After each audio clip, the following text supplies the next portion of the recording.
Gusto con todos los presentes, y les habla el doctor Jaime Daniel González Zúñiga Rodríguez. En esta ocasión, con motivo de la alerta epidemiológica emitida por el MINSA bajo el riesgo del ingreso del CAE tipo 1 de la viruela del mono, es que se ha visto por conveniente hacer un repaso de lo que es la viruela del mono, hablar sobre la alerta epidemiológica y un pequeño repaso de cómo es el tema del CIS respecto a la viruela del mono. Siguiente, por favor.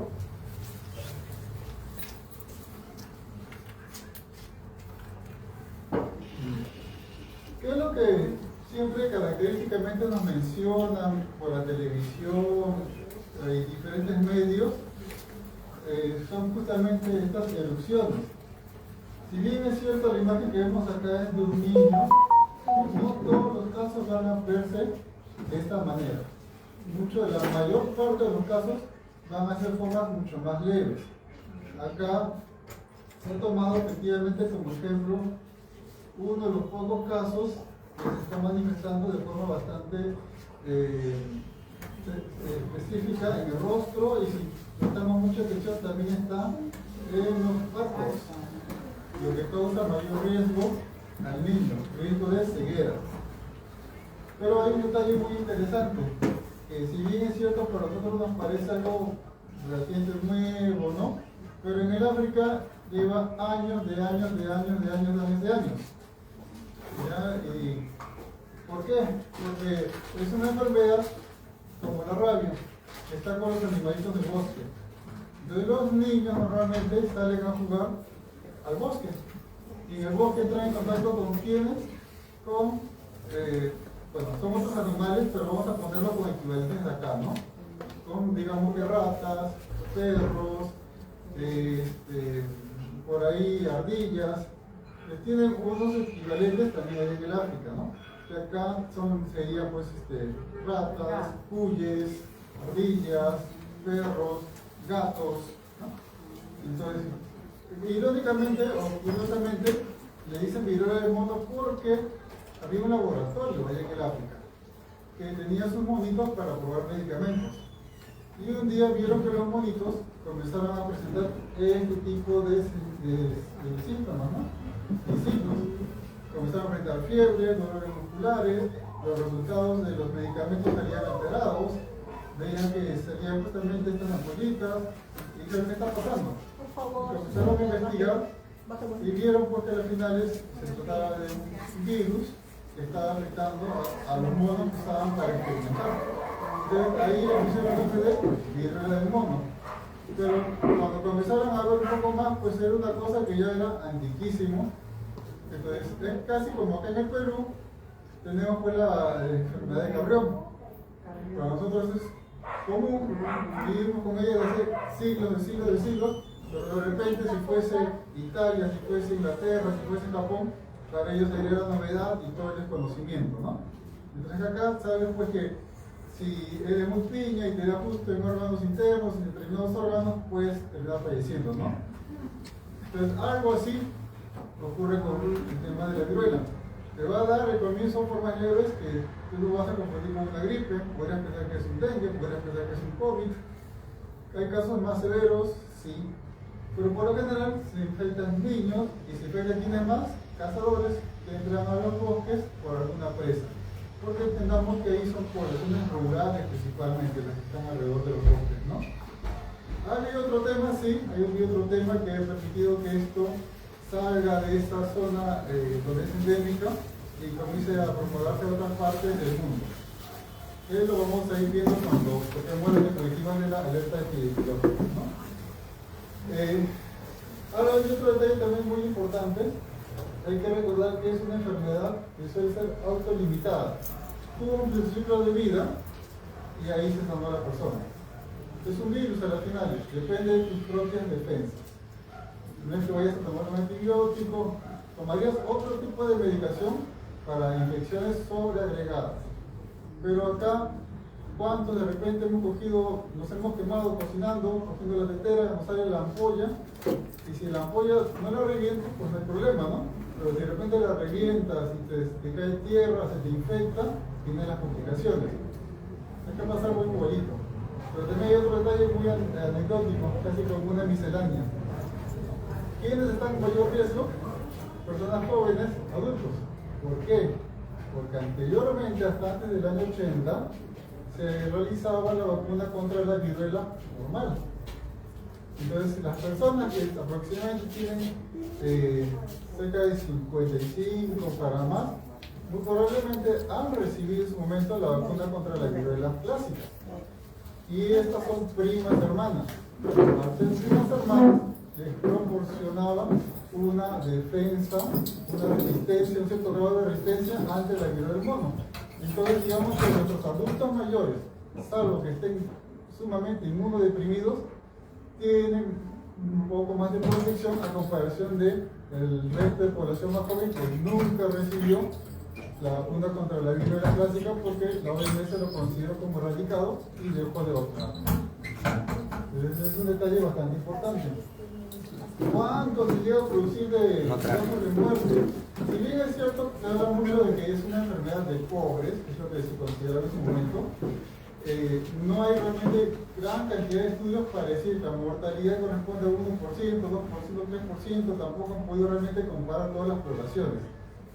Se sabe que es más característico de dos regiones allá en el África y por cada región le pusieron el nombre al virus aislado.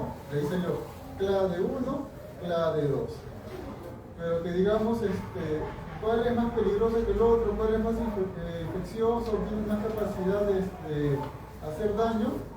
Tajantemente, los estudios no están así a ese nivel para determinar el clade 1 o el clade 2.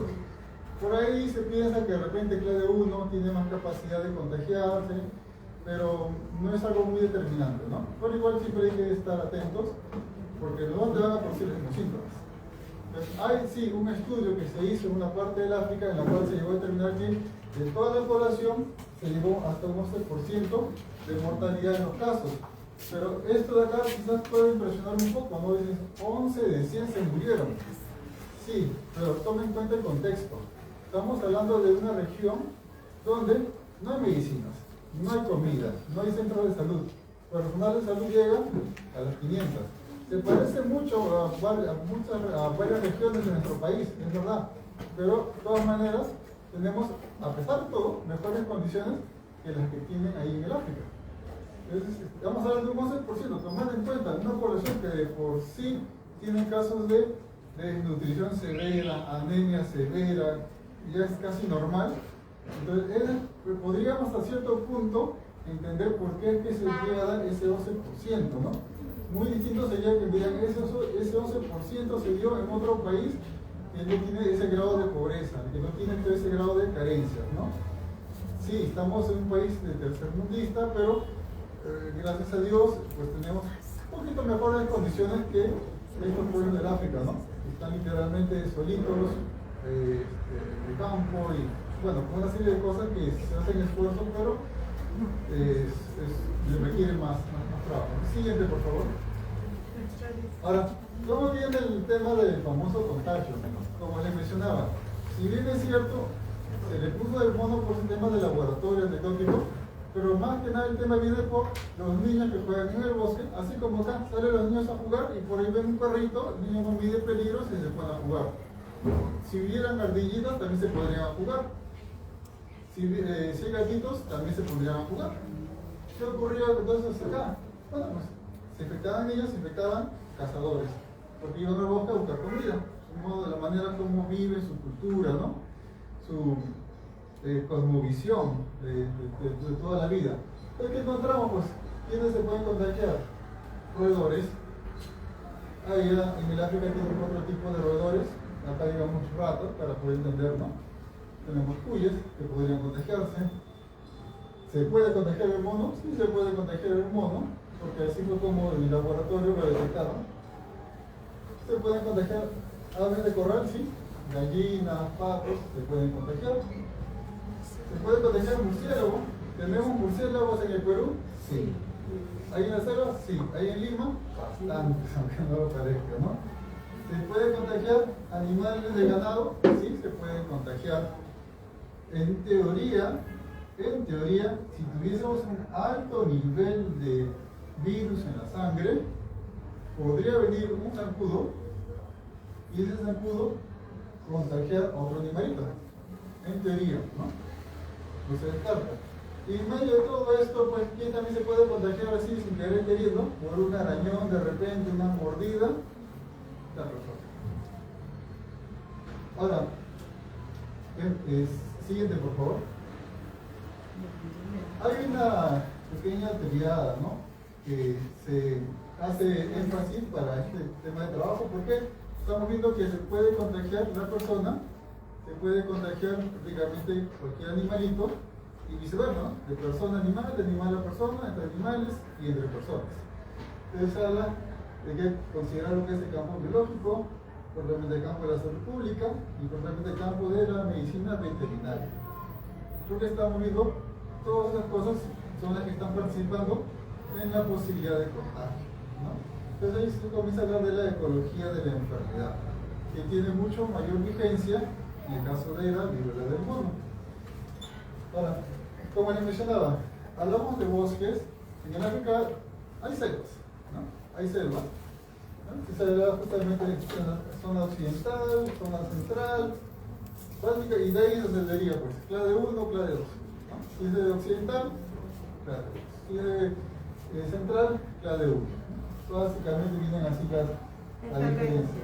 Ahora, no se sabe realmente quién es el culpable, por así decirlo, el que normalmente debería estar teniendo siempre la viruela del mono.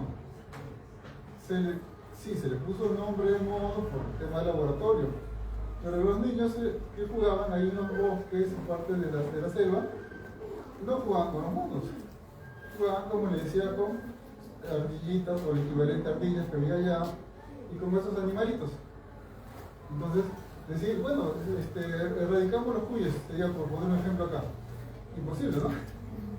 Porque es parte de nuestra cultura. Ellos también tienen animalitos que comen suricatas y cosas así, que es parte de su cultura con las que se alimentan. Y no podemos decir, fue este culpable. O fue culpable una garrapata, o fue culpable un chincho, o fue culpable un zancudo.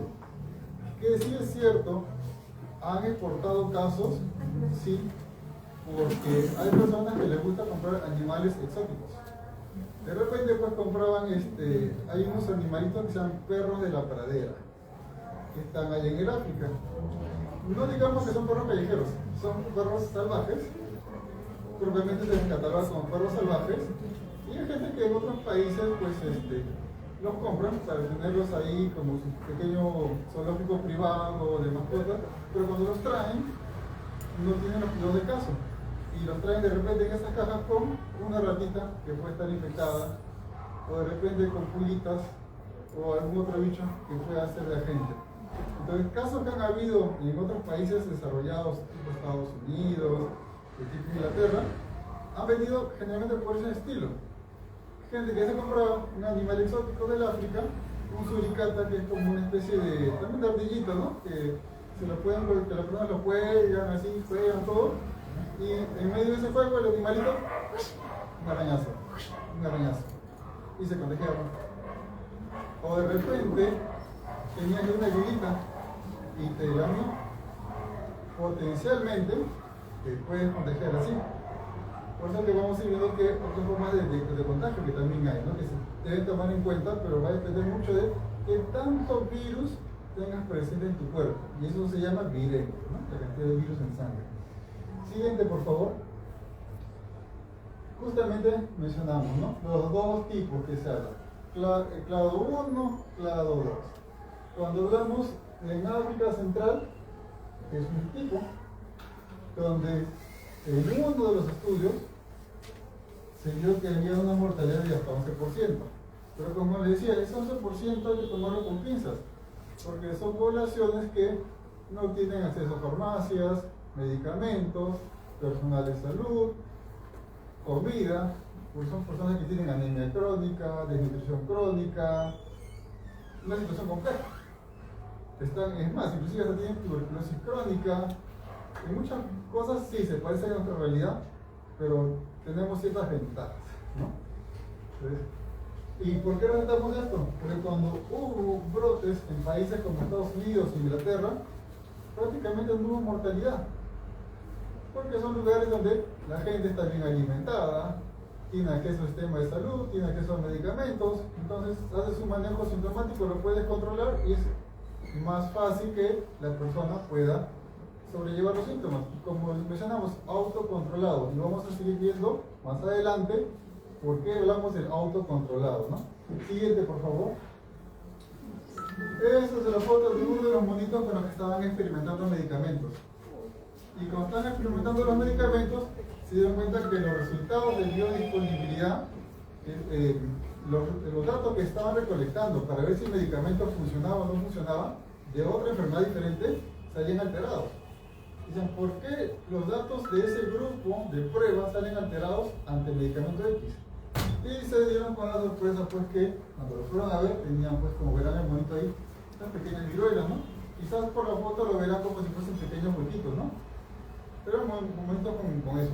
Que al final es, bueno, como dijeron, como estos monos nos cuestan plata, hay que investigar. La verdad, ¿no? Y se dio cuenta, bueno, es un virus, y después se dieron cuenta, pensaban que era un virus nuevo, pero en realidad era un virus que ya, pues, así como acá tenemos el mal de Carrión, allá, pues, en el África era, pero ya de tatarabuelos y de toda la vida, ¿no?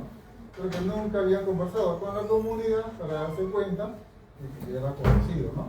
Y la gente tenía sus remedios comunes, caseros, sus plantas medicinales, pero bueno, no es lo mismo, ¿no? Tener un manejo así un tanto folclórico que un manejo ya más estandarizado con protocolos, ¿no? Siguiente, por favor. Vemos acá un pequeño roedor.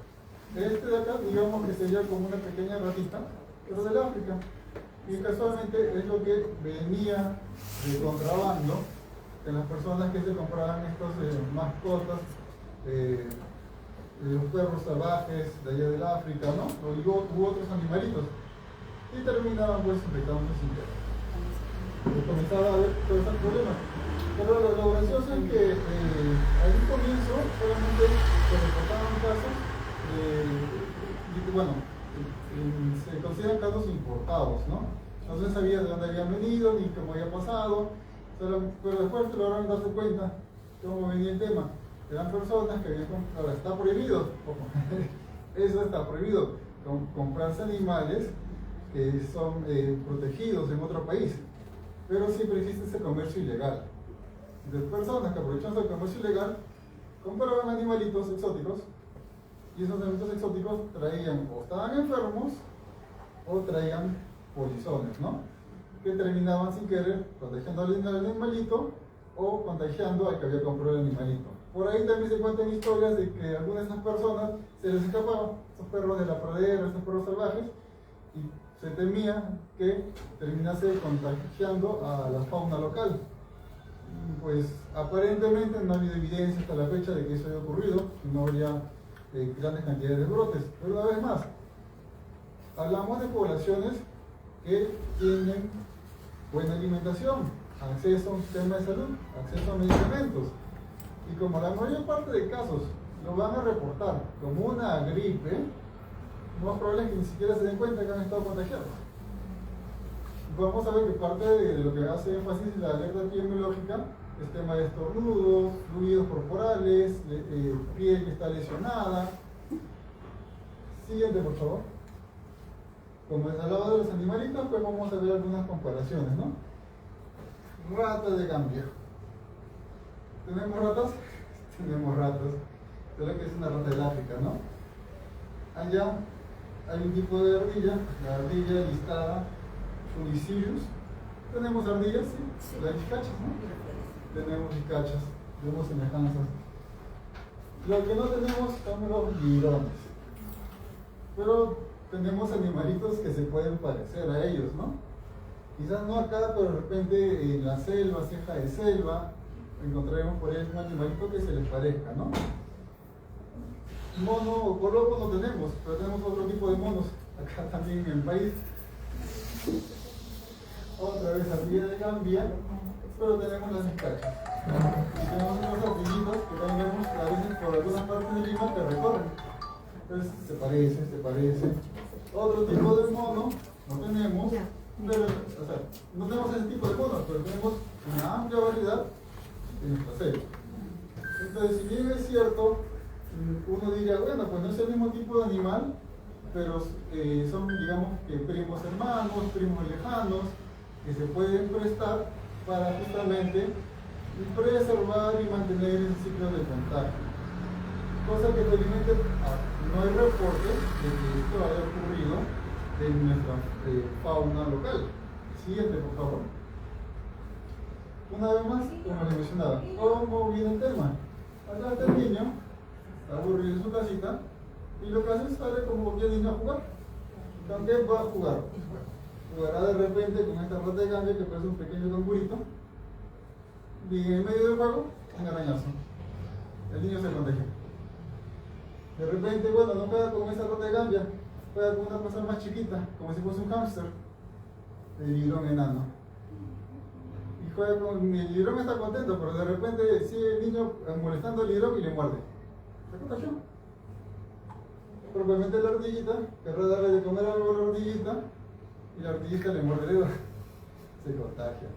Con los monos no suelen jugar los niños porque, contrario a las películas, los famosos monitos son grandes. Estamos hablando de por lo menos 1,5 metros cuando es un adulto. Entonces hay que pensarlo 2 veces antes de acercarte a uno de ellos. Es bonito para tomarte la foto, para hacer turismo, pero no tienes un niño, ¿cuánto estamos midiendo? Pues 1 metro, de repente, 1,20 m, un mono adulto, y de por sí un mono tiene hasta 3 veces la fuerza de un ser humano. Con mucha razón, si estamos frente a un niño. Entonces viene el mono y le va a pegar, y va a haber contacto de fluidos, va a haber piel herida, contacto. ¿Qué tan fuerte estará ese niño para resistir ese virus? Es un tema de que, al menos allá, es complicado. Siguiente, por favor. Existe también lo que se llama las transmisiones de persona a persona. Y es acá donde se tiene mayor preocupación. Porque dicen, bueno, pues llegó a través de los animalitos. Y el animalito contagió a la persona. De esa persona que contagia a otra, ahí vendría el problema, porque ya estaríamos hablando de un nivel de infecciones en la misma comunidad. Y es también a lo que se va a enfocar la red epidemiológica, ¿no?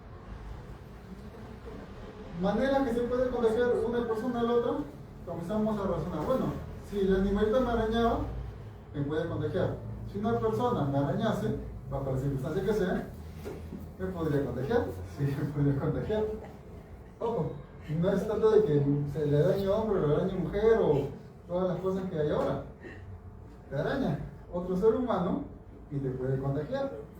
¿Qué tanto resistiría tu cuerpo? Depende de tu estado de alimentación, qué tanto te cuides, tu acceso a un sistema de salud, a profesionales de salud, a medicamentos, ¿no? Posiblemente lo sientas simplemente como un dolor muscular y no te das cuenta. Estornudas, saliva de repente y contagias a otra persona que sí está con la defensa baja. No necesariamente implicaría que sea el sistema de las viruelas, que pueden parecer que es lo más distintivo, sí es verdad, es lo más distintivo. Siguiente, por favor. Comenzamos a ver de nuevo otra vez cómo terminan los contagios. ¿Se acuerdan que les hablaba que aparte de los niños, las personas que iban a los bosques, a la selva, estamos hablando del África, iban pues a cazar porque tienen que comer? Y entonces en medio de esa búsqueda pues vamos a encontrar al cazador y de pronto va a producir una infección primaria, animal y humano. Pero también, ¿qué pasa? ¿Se lo tiene que comer? Por ejemplo, lo causó porque se moría de hambre. Puede que no lo cocine bien. Mal cocinado, ya termina infectándose. Ahora, de repente, él no se va a comer la carne. Trabaja en un pequeño restaurante, vende los menús, no se le va bien las manos, y entra en contacto con la carne que está infectada, y con esas manos, todas súper higiénicas, sigue preparando, entrega los platos, sirve la cebada, bueno, en nuestro caso, ¿no? Y contagió. Contagió porque sus manos estaban impregnadas con fluidos corporales contaminados. Los dejó sobre superficies donde después la persona, sin saber, ingiere y podría comenzar a desarrollar la enfermedad. ¿Qué vamos a encontrar todos? Ya una persona que posiblemente esté infectada. Pero también se va a ver un caso de infecciones secundarias, de la mamá hacia el hijito. Ese es un caso que puede darse, sí, se puede dar de la mamá hacia el hijito. La mamá está infectada y termina contagiando al hijito. ¿Cómo? Bueno, puede ser que también la mamá esté preparándole alimentos contaminados, no ha tenido las medidas adecuadas de higiene, y no es que se justifique, pero siempre recordemos el contexto. Esto es el pan de cada día en África. Y acá también tenemos realidades muy parecidas. No hay agua para lavar, no hay recursos para poder tener la limpieza del caso. El camión cisterna llega de repente una vez a la semana y esa agua de repente está con plomo, con metales pesados, contaminados, no hay cómo hervir, no hay cómo comprar cloro. Entonces, no es que estemos justificando, pero tratemos de ver en el contexto, ¿no? ¿Por qué es que terminaría dándose esto? Porque realmente no es que la mamá quiera contagiar al hijito, no es que eso quiera. También se refiere de casos en los cuales una gestante termina contagiando a su bebito. También ha habido reportes de eso, lo cual también nos lleva a otras personas más infectadas. Estos son los casos más comunes que ocurren en África y como se ha venido transmitiendo de siglos, se puede decir. Siguiente, por favor. Pero ya, digamos que comenzamos pues a hacer síntomas, ¿no? Eso nos van a tocar diferentes situaciones. ¿Y qué vemos acá de una persona? No sé si logran notar las gotitas estornudando. Esas gotitas van a estar con carga viral. Y en vez de estar con carga viral, si estoy de repente en un micro, voy a contaminar el pasamanos, el asiento, el que está a mi costado. Si estoy de pie, pues todos los que están a mi alrededor. Entonces, ¿he querido contaminarlos? No. Pero yo pensé que era una gripe y los contaminé. También se habla de fluidos corporales. Y eso de fluidos corporales es parte de lo que hace énfasis en la alerta epidemiológica que vamos a hablar más adelante. ¿Qué pasa? También podemos ver una herida. ¿Cuántas veces por ahí haciendo deporte, jugando un partido, de repente vóley, haciendo ejercicio, nos tropezamos y nos vemos y nos hacemos un pequeño raspón? Pensamos que simplemente es un golpe, pero hay pequeños raspones, ¿no? Y entramos en contacto con una superficie contaminada y sin querer podemos estar desarrollando la enfermedad. Las superficies lesionadas también tienen que ver mucho con lo que nos indica la alerta epidemiológica. Digamos que estos son como pequeños adelantos para cuando lleguemos a la alerta epidemiológica y podamos entenderlo mejor, ¿no? ¿Qué es lo que vamos a comenzar a ver? Material contaminado. ¿Qué vemos acá? Guantes. De repente alguien que estuvo trabajando en la carnicería, tuvo el contacto. De repente en la carnicería, personal de salud, sin saberlo, estuvo en contacto con alguien y esos guantes no fueron desechados, no fueron desinfectados. Si es que había necesidad de continuar y no había con qué retirarlos, no habían los medios adecuados para poder asegurar de que no contagien a otra persona. Pero vemos que básicamente la OMS nos resalta contactos por vía respiratoria.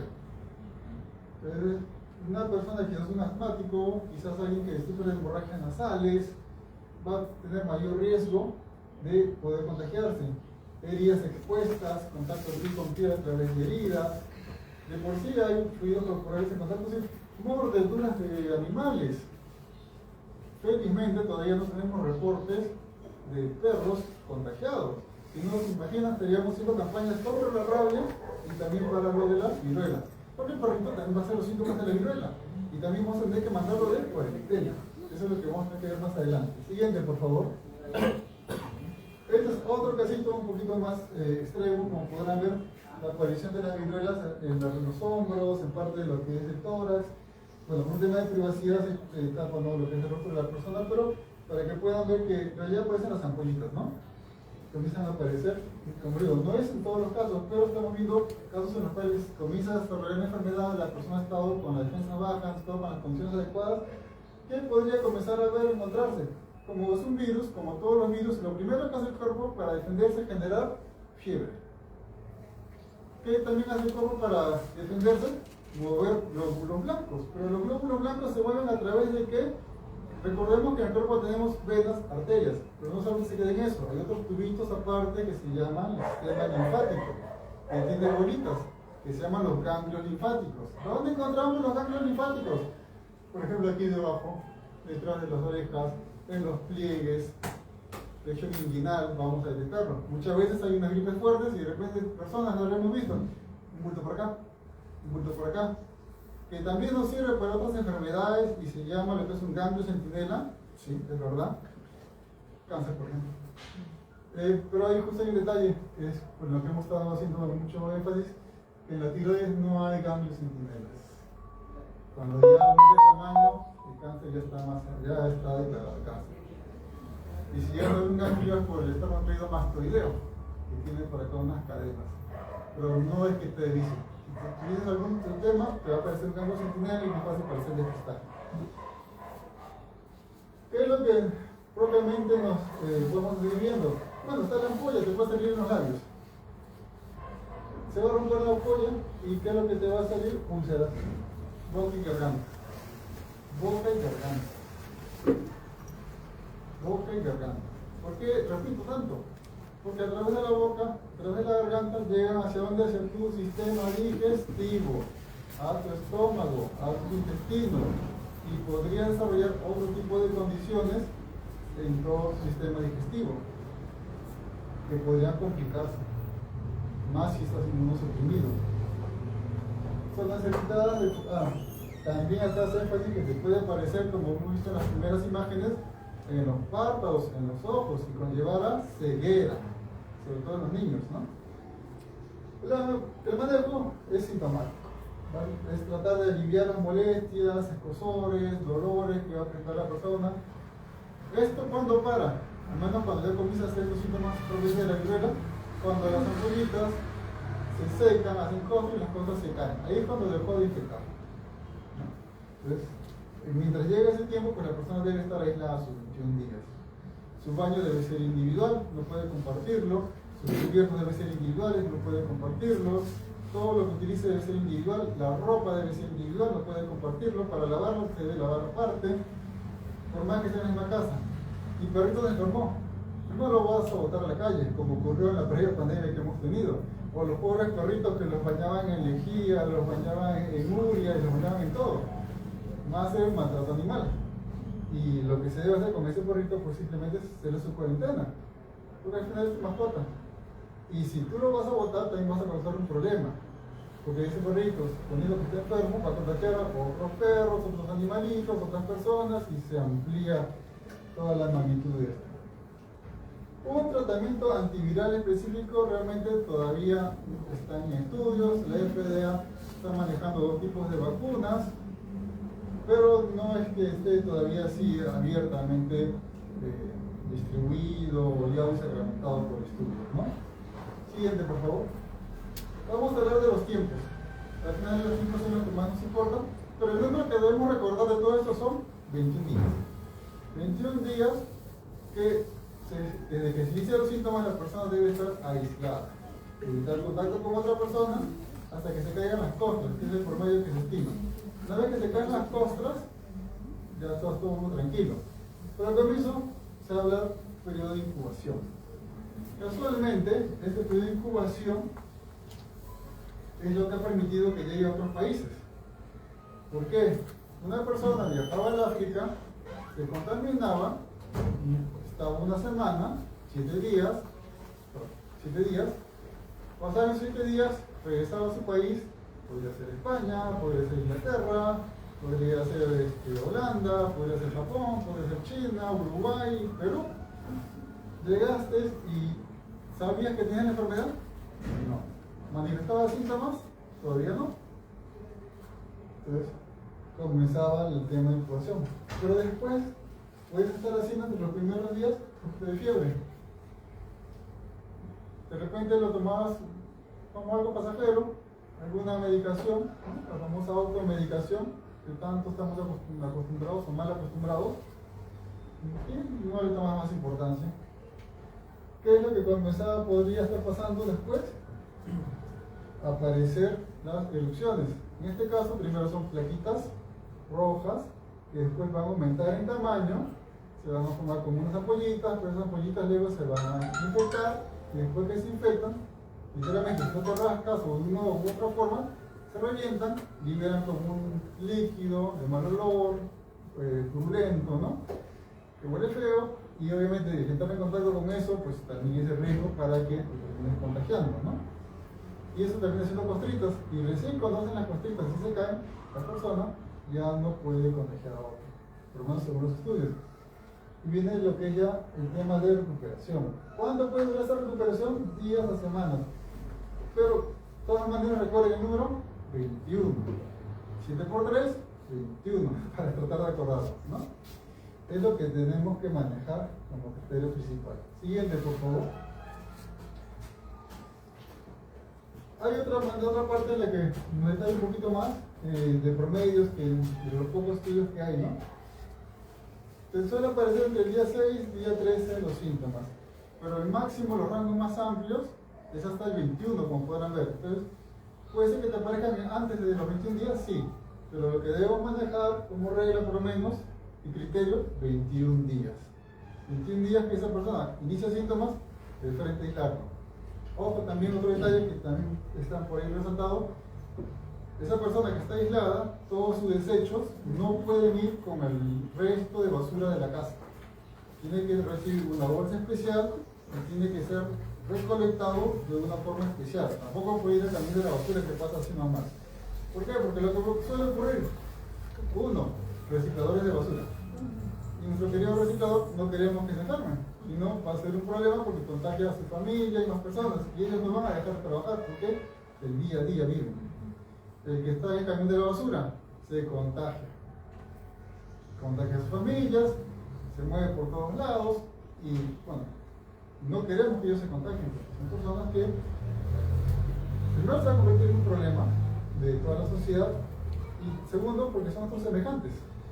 Entonces, si nosotros siendo conscientes que nuestra basura podría conllevar a que ellos se enfermen, pues no hay que hacer esa maldad, ¿no? En esos casos hay que coordinar una manera para que se pueda recoger esos desechos y se puedan procesar por separado, al igual que la ropa de la persona, sus sábanas, frazadas que está usando para dormir, no se deben mezclar con el resto de ropa, prendas que usan las personas sanas. Siguiente, por favor. Fiebre, que como digo, podemos estar presentando, quizás en los primeros días, no necesariamente, pero puede estar presentándolo. Y como les mencionaba, y ya han notado en todas las fotos, en el África por lo general se da en niños. Por ahí mujeres gestantes, que están un poco inmunosuprimidas fisiológicamente, parte normal. ¿Qué es lo que va a brillar para una fiebre? Aparición de los ganglios que van a estar dilatados, bolitas que van a estar por todos lados, ¿no? El virus va a comenzar a multiplicarse en la sangre, como hacen todos los virus. Puede aparecer en cualquier parte del cuerpo, las molestias pueden aparecer en la boca, las pequeñas ampollitas, y eso va a hacer que pase hacia el sistema digestivo, pero también puede pasar a los pulmones y también puede terminar haciendo enfermedades respiratorias por la viruela del mono, por el tema de las mismas viruelas, ¿no? Como hay una fiebre y todo este proceso de infección, pues la persona va a tener fatiga, cansancio, de por sí, si ya tenemos las lesiones que están en la boca, pues va a tener afecciones en la garganta también, ¿no? Siguiente, por favor. Y acá vamos a ir viendo cómo es que avanzan pues las famosas viruelas, ¿no? Lo que llamamos viruelas. Bueno, vamos a tratar de que se note lo más que se pueda ver. Arriba vamos a ver cuando es una plaquita roja, una manchita roja, se conoce como mácula. ¿Se pueden ver ahí? Y abajo hay una pequeña fotito. ¿Con qué se puede comparar de repente? Como cuando alguien viene y le da un lapo a uno y se pone roja la piel. Pero de repente esa manchita roja aumenta de volumen, le sale una pancita. Esa pancita estamos hablando ya de pápula. Cuando lo vamos a ver en la piel va a aparecer como un pequeño lunarcito.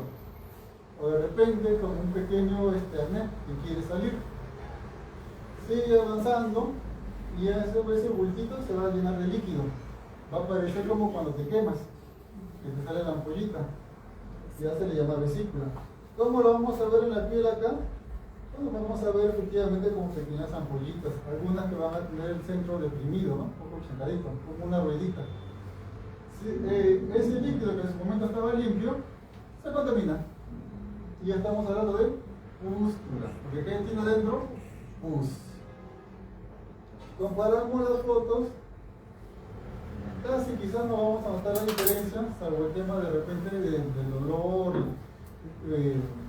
Vamos a estar, puede que se nos pase, ¿ya? Porque de repente jugamos mal, o estamos acostumbrados a siempre ver heridas sucias, no limpias, ¿no? Y nos podemos confundir, ¿ya? Pero de hecho lo que se va a tratar de ver ahí es que no va a ser el color limpiecito, una ampolla medio transparente, un color medio blanquecino, sino quizás lo vamos a ver ya con vistos de líquido medio amarillento, ¿no? Y después se revienta. Y al reventarse va a formar las costillas. Y acá esperemos que se logre apreciar bien las costillas que se van a ir formando. Estas son en la mano. Acá no sé si logran apreciar los dedos. Son las costras que están ir formando. Estas costras todavía pueden contagiar. Porque muchas veces hay gente que se arranca las costras. Pero la costa se puede caer sin querer. Te mueves y puede ir un roce y se desprende la costra, y como todavía no se ha dado bien por debajo, igual superficie lesionada, va a estar en contacto con otra persona y sigue el ciclo de infección. Siguiente, por favor. Básicamente, como les mencionaba, el virus está en la sangre, va a presentar lesiones en la piel, el cuerpo se va a tomar su tiempo para defenderse, y eso se llama generar anticuerpos. En ese lapso, pues, vemos acá a este niño, bajo otras circunstancias juraríamos que es acné, una anemia bastante fuerte, pero en realidad es por la viruela. Hay que ver bien ese nexo epidemiológico. Lo vamos a ver ahí y de repente curamos viruela del mono. Pero quizás no es viruela del mono, es una influenza, un COVID, porque el COVID también resulta que imita todo. Entonces hay que tener cuidado y hay que preguntar bien ese nexo epidemiológico. ¿Por qué? Porque nuestros animalitos no cumplen con el ciclo que sí ocurre en el África. ¿Y por qué se enfoca mucho en niños? ¿Por qué se enfoca mucho más en gestantes? Porque es la mayor parte de la población. Siguiente, por favor. Acá en esta foto, no sé si pueden ver, es un caso bastante extremo. Prácticamente todo el cuerpo del niño. Miren hasta todas sus piernitas, nalguitas, brazos, todo este tipo de lesiones, de erupciones, ¿no? Acá viene un pequeño porcentaje, ¿no? Ya cuando comienzan a aparecer las erupciones, muy característico que estén en el rostro. El tema es que te salgan en la boca, que te salgan en los ojos, porque te puede dar ceguera, y si te salen en la boca, pues pueden afectar pulmones, lo que es estómago, intestinos, vas a tener problemas. ¿Quién le sigue? Palmas de las manos. La boca es bastante alto, miren, siempre un porcentaje, 95, 75, 70. En los genitales, 30%. Cosa curiosa. Entonces, más vamos a ver entonces, ¿en dónde? En el rostro. Lo que no nos dice acá, pero que sí es bueno que sepamos, es que al afectar el rostro, ¿qué le va a ocurrir a esta persona? Le va a afectar su autoestima, se va a deprimir, porque va a decir como, estoy borrado, van a crear que tengo pues marcas en la cara, tengo que tratar todas esas cicatrices, nadie se va a fijar en mí, un montón de pensamientos, ¿no? Porque está con esas lesiones. En los ojos, también va a haber, vean, en la córnea, también puede llegar a aparecer lesiones que llevan a cegueras. Siguiente, por favor. Una vez que el paciente ya no tiene costras, ya está recuperado, ya recuperó sus fuerzas, no contagia a nadie y terminó, digamos, pues, el ciclo, porque ya no contagia a nadie. Pero mientras estuvo todo ese tiempo, ¿de cuánto tiempo? 21 días en promedio, pudo haber transmitido a otras personas. Ahora, definitivamente que van a quedar cicatrices, pero casi va a ser inevitable algún tipo de cicatriz porque se revientan esas ampollitas, se revientan esas costras y te quedan heriditas, ¿no? Cuando nos arrancamos la costra, pues no siempre queda bien la piel, ¿no? Queda así todo lesionado. Siguiente, por favor. Bueno, un repaso, siguiente, por favor. Un poquito más complejo, pero para recordar. La persona puede sentir fiebre, puede afectarle los ojos. Casos muy raros también puede llegar a afectar el sistema nervioso, eso también hay que tenerlo presente. Porque ingresó al cuerpo, podría llegar, pues son casos bastante raros, ¿no? Los nervios linfáticos van a aumentar, la persona puede presentar vómitos y diarrea, claro, porque si yo tengo las lesiones en la boca, ¿eso a dónde va? al estómago, al intestino, y se afecta con vómitos, con diarrea. Pasar por la boca, donde puede llegar, pulmones, te puede dar infecciones, neumonías en los pulmones, lesiones en la piel, claro que sí. Caso mucho más complicado, si todas esas lesiones en la piel no se controlan, si esas infecciones en los pulmones no se controlan, podrían llegar a ser infección generalizada, alias sepsis, ¿no? Siguiente, por favor. Miren, el ojo de este pacientito. Tuvo la mala suerte que justo le dé en el ojo. Y eso que lleva ceguera. Siguiente, por favor. ¿Cómo quedan las cicatrices? Se cayeron las costritas. Está en este proceso que se caen las costritas. Una persona, vemos el color de su piel y es notorio el contraste. Su piel y las lesiones, cómo han quedado. En ello es más notorio y puede ser discriminado, podría ser discriminado porque las personas van a verlo y van a pensar que estará mal, de repente no contagia, ¿no? A pesar de que allá es una enfermedad común, ¿no? Pero siempre hay temores. Siguiente, por favor. Verán que también puede haber formas así, leves, ¿no? Como pequeños, ¿no? Pero también va a dejar cicatrices que verán acá, literalmente como bollitos. Porque así como en los barritos que le dicen no te lo revientes, que te queda marca, verán que también les puede quedar marca, ¿no? Siguiente, por favor. Y bueno, si bien es cierto, el OMS habla sobre definiciones de caso, pero esta parte vamos a hablarla propiamente como lo define MINSA en la alerta epidemiológica, ¿ya? Siguiente, por favor. Bueno, recordar que esto siempre requiere que se haga una confirmación por laboratorio, aparte de ver el nexo epidemiológico, porque como hemos visto puede confundirse con muchas cosas, ¿no? Tomar en cuenta el grupo etario, el grupo de edad, sí, es cierto, es muy importante. Siguiente, por favor. Una vez más para repasar, va a haber un periodo de incubación. En el periodo de incubación no se toma muestra, porque nadie sabe que está infectado. No hay síntomas, no hay nada. Comienza a hacer fiebre, se puede tomar hisopado. Vienen las erupciones, vienen las ampollitas, vas a tomar líquido de las ampollas y eso lo puedes pasar por diferentes pruebas de laboratorio, ¿no? En la recuperación, lo único que vas a encontrar en la sangre son anticuerpos. Vas a evaluar el suero. Siguiente, por favor. Una vez más, mientras de incubación, no tiene sentido que le hagas prueba. Cuando hay fiebre, sí, haces hisopado, puedes hacer un PCR. Las erupciones, también puedes utilizar un PCR de las muestras que tomas de las erupciones. Puedes buscar también ya la aparición de antígenos, anticuerpos que estén presentes. En la recuperación, igual sigue buscando netamente anticuerpos, que es lo que va a quedar ahí en el cuerpo, de lo que se ha definido. Siguiente, por favor. Recordemos que hay que tener cuidado del contacto con, si nos enfermó un familiar, de repente un primo, un tío, alguien con el que vivimos. Hay ciertas pautas que tenemos que hacer para protegernos y proteger a nuestro familiar. Entonces hay que evitar el contacto cercano. Sonará exagerado, pero es tocarle la puerta y pasarle por debajo la comida. Esa es una manera. Usar guantes, los mandilones, como la pandemia que hemos pasado últimamente. El lavado de manos es muy importante. Y ojo, esto solamente mientras tú estás en contacto. Pero recuerden que esa persona debe usar baño exclusivo para él. No hay baño en la casa, bueno, será basílica.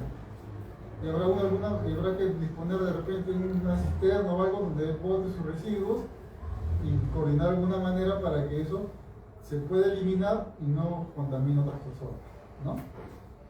Siguiente, por favor. Otro ejemplo que podemos ver al niño, miren, cómo está por todo su cuerpecito, todo el tema de las axilas. El manejo, como les digo, siempre va a ser de los síntomas. Es un tema viral, no es mucho que podamos hacer, es más que aliviar todo ese proceso a la persona. Siguiente, por favor. Es importante, como les mencionaba, poder explicar a la persona los cuidados que tenemos que tener, guantes, equipos de protección personal, evitar contacto directo, cuidado con los animalitos salvajes. En nuestro caso, felizmente nuestros animalitos todavía no hay reportes, ¿no? Pero en el África, sí, sí hay esos temas. Siguiente, por favor. En general, Hay que evaluar los riesgos, lavado de manos, el tema de la higiene respiratoria. O sea, si la persona va a estornudar, no va a estornudar así o va a estornudar así. Como dicen, como vampiro, o en su defecto, si puedes, tu casaca, tu mascarilla, para no contaminar al resto.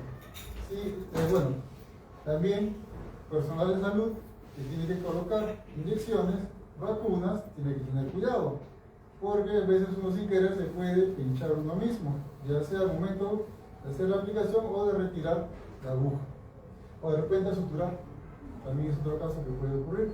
Colocar una vía también podría ocurrir, entonces hay que tener cuidado. Siguiente, por favor. Algunas precauciones más adicionales. En general, equipo de protección personal: guantes, mascarilla, gorros, mandilones, lavado de manos.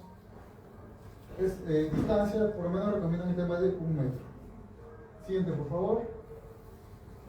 Hay que hacer seguimiento, minimizar contacto, tener cuidado. Como podrán ver ahí, están visitando los familiares a su hijo enfermo, pero están con mascarilla, están con guantes. Hay un error ahí: el papá tendría que tener una manga larga, no corta. La mamá está con manga larga, efectivamente, y aún así hay áreas expuestas del cuello.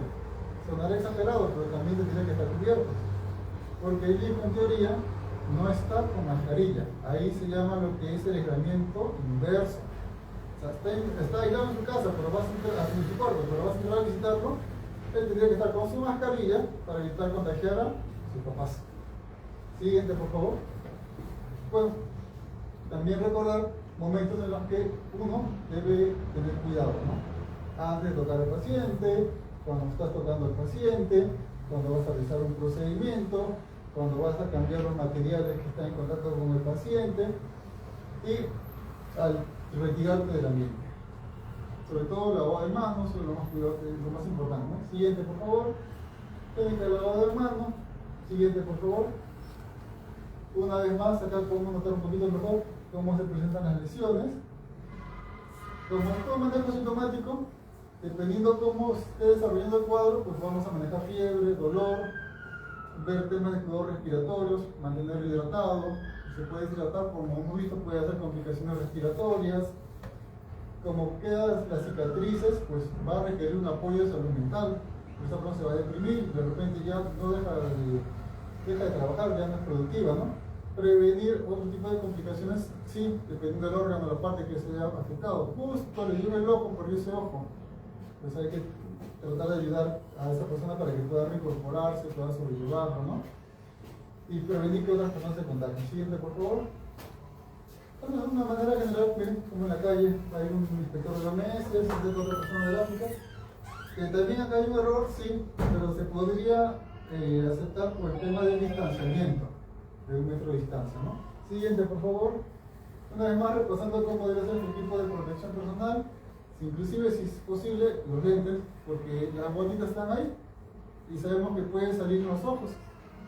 Está un porcentaje ahí, 20%, ¿no? Córneas, escleras, pero las gafas serían importantes, ¿no? Siguiente, por favor. Acá vemos la manera como deberíamos ponernos en los equipos de protección personal. Siguiente, por favor. La manera como deberíamos retirarnos el equipo de protección personal. Como verán, al final de todo, se está sacando recién las gafas, después la mascarilla y termina con un lavado de manos. Siguiente, por favor. ¿Quiénes van a trabajar? Bueno, hay que hacer apoyo psicológico, hay que hacer apoyo con coordinaciones con lo que es asistente social. En la parte de enfermería, bueno, hay que hacer cierto manejo diferenciado, más especial, ¿no? Por todas las cosas que hemos estado viendo. Tratar de calmar al paciente, a la familia, porque al final es no solamente que es solito el que se va a afectar. Como le dije, así como se está manejando acá al pacientito, se puede proteger el perrito. Y el perrito también lo vas a tener que manejar igual. Lo vas a tener que aislar, su comida específica. Bueno, nadie va a compartir con el perro, ¿no? Pero tiene también sus cositas, sus heces, las cosas que la basura del perrito deben quedar también ahí.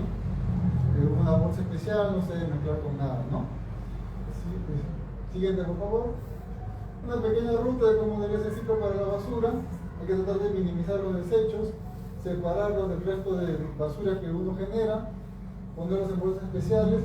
Y acá coordinar con las entidades responsables de recolección de la basura para que no la recolecten junto con la basura de toda la comunidad. Debe pasar por un proceso especial para que pueda ser eliminado y evitar temas de contagio. Siguiente, por favor. Algunos tips en general. Vamos a pasar a la siguiente. Vamos ahora propiamente a la alerta. Si bien yo también tomo la paciencia de quizás detallar un poquito más en lo que es propiamente la viruela, pero nos va a facilitar entender lo que es la alerta que nos habla MINSA, ¿no? Se han reportado casos anteriormente de lo que es el CLADE 2, pero la preocupación es que entre el CLADE 1. Entonces, eso es lo que nos habla un poquito la alerta epidemiológica. Solamente que vamos a notar ahora que en la alerta epidemiológica, mientras que el OMS te habla mucho por el volumen de población, niños, cazadores, gestantes, en la alerta epidemiológica tipo 2 te hace énfasis en otro tipo de poblaciones. Es un poquito más minoritario, pero también, básicamente, bueno, vamos a ver para que puedan hacer la proyección.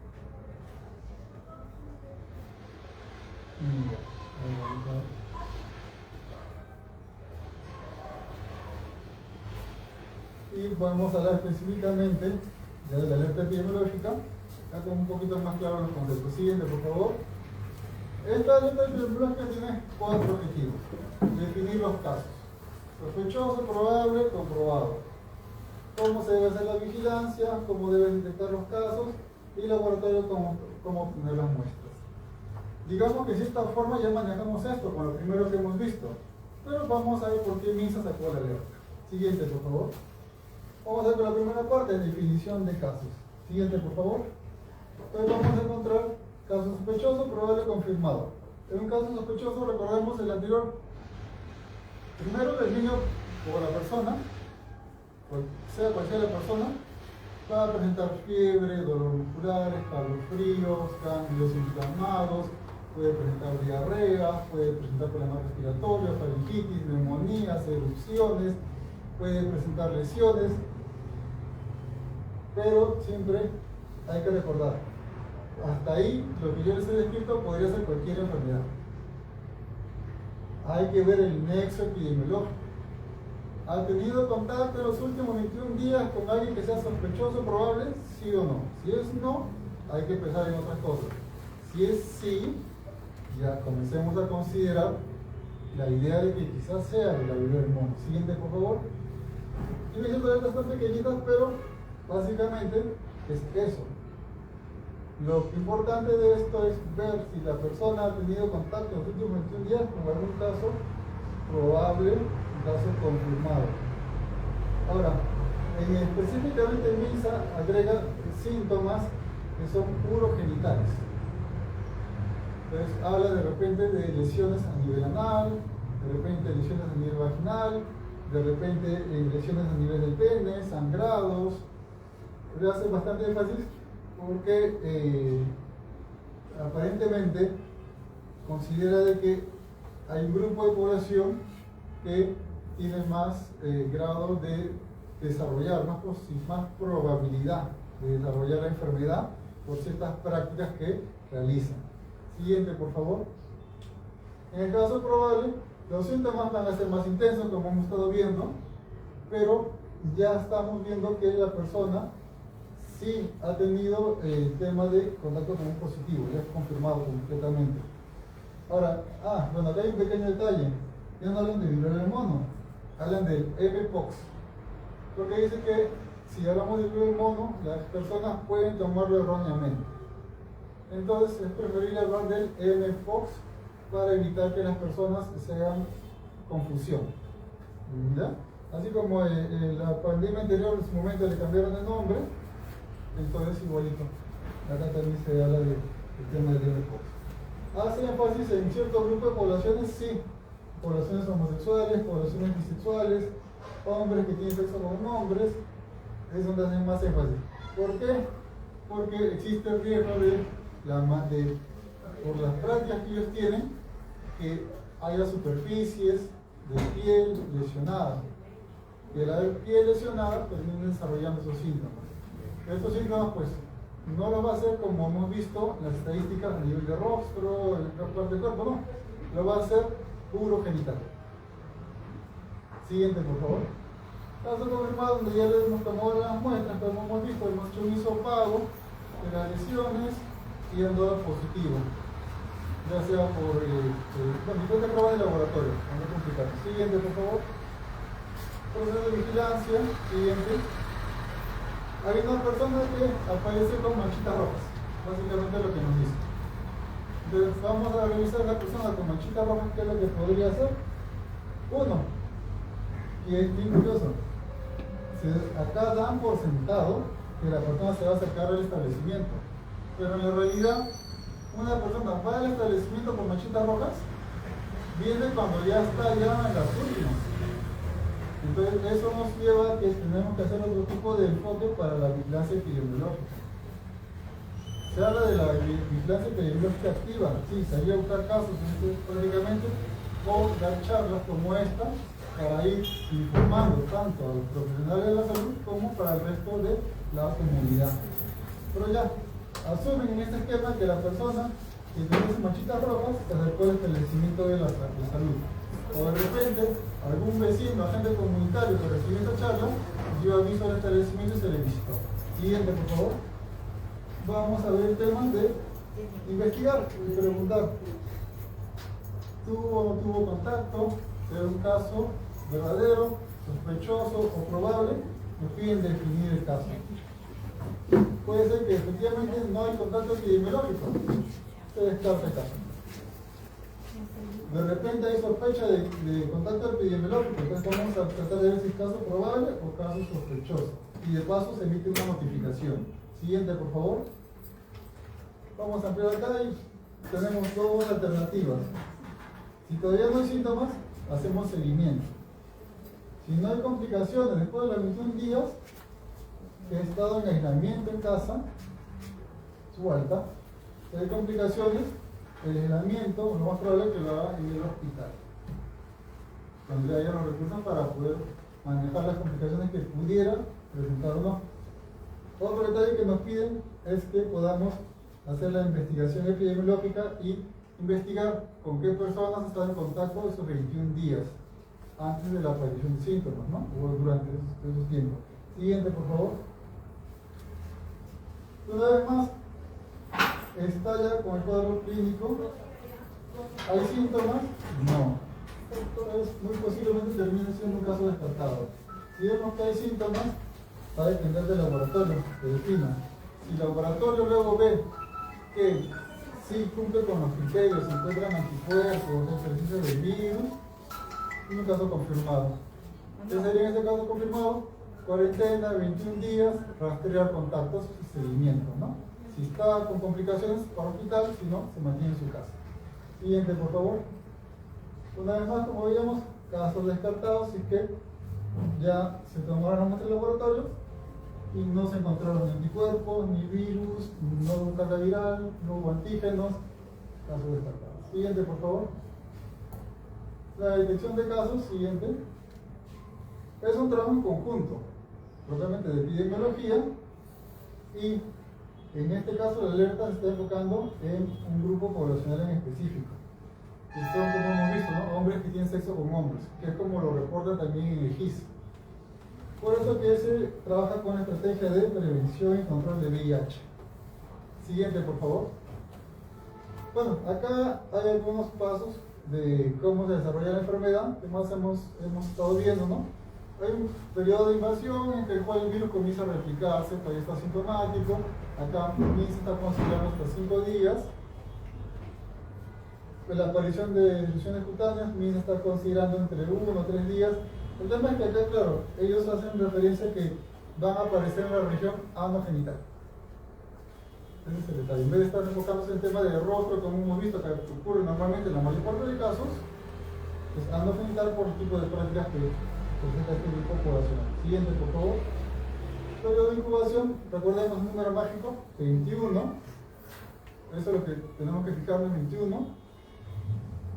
Durante ese tiempo, bueno, ¿cuándo puede comenzar a transmitir? La persona comenzó a presentar síntomas de repente el día jueves. Hay que interrogarle 4 días antes.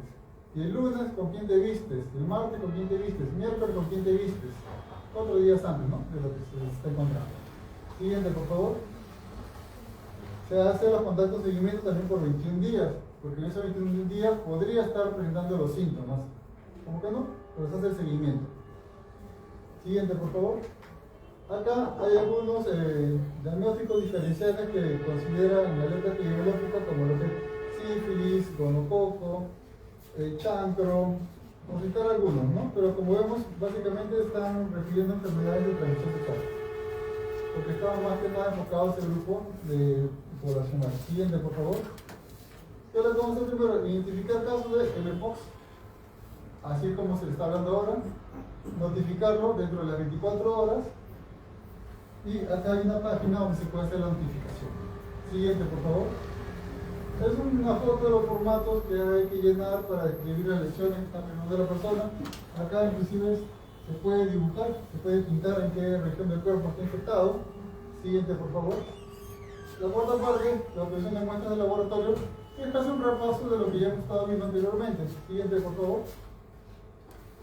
Las pruebas en general vamos a hacer las PCRs, que se va a examinar fluidos, que se van a obtener de repente de las vesículas, de las pústulas, de repente de las costras, de repente de la sangre. Eso ya lo va a ir determinando el laboratorio y de acuerdo a la cantidad de reactivos que tengan, ¿no?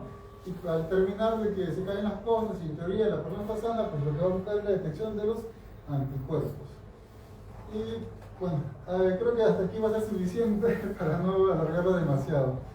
Espero que bueno, les haya gustado la exposición, les haya parecido bastante interesante. Esta es la primera exposición. Va a haber otra réplica a cargo de mi compañero, que esta vez se va a estar programando, ¿no? Muchísimas gracias.